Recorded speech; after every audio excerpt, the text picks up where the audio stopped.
Hello and welcome to the Rule 17 video. This video is in the conduct of vessels inside of one another and focuses on the action by the stand-on vessel. Rule 17A, Item 1 states that where one of two vessels is to keep out of the way, the other shall keep her course and speed. What this is simply stating is that if you are the stand-on vessel, you must maintain your course and speed. Now this is important because based on the rules of navigation, you are not supposed to be taking any action. And if you were to alter your course and speed, it would create confusion to the giveaway vessel as to what your intent is. And this could potentially create a risk of collision. Rule 17A, Item 2 states that the latter vessel may, however, take action to avoid collision by her maneuver alone as soon as it becomes apparent to her that the vessel required to keep out of the way is not taking appropriate action in compliance with the rules. So what this is stating is that you, as the giveaway vessel, do not take action to allow the safe passage of the stand-on vessel. The stand-on vessel must take action to avoid a collision. Remember that the most important thing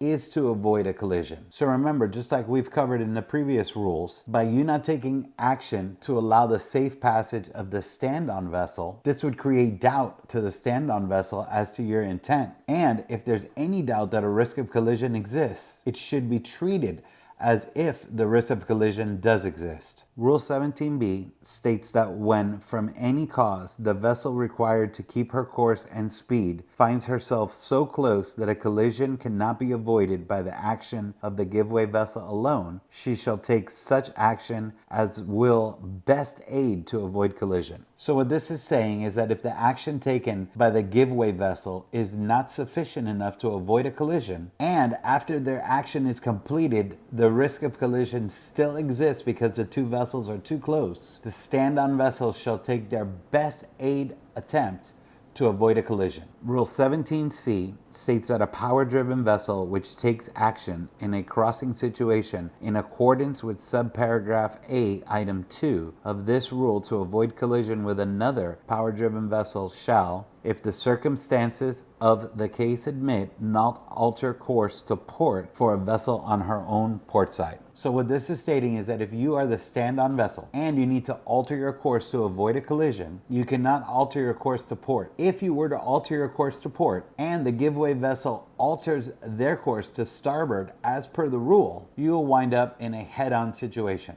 Rule 17D states that this rule does not relieve the giveaway vessel of her obligation to keep out of the way. So what this is simply stating is that if you are the giveaway vessel, you must follow the rules and keep clear of the stand-on vessel. And what it's saying is that you can't just ignore the rules and responsibilities that you have to take, knowing that if you don't take action, the stand-on vessel will have to take action. This can lead to a serious collision situation.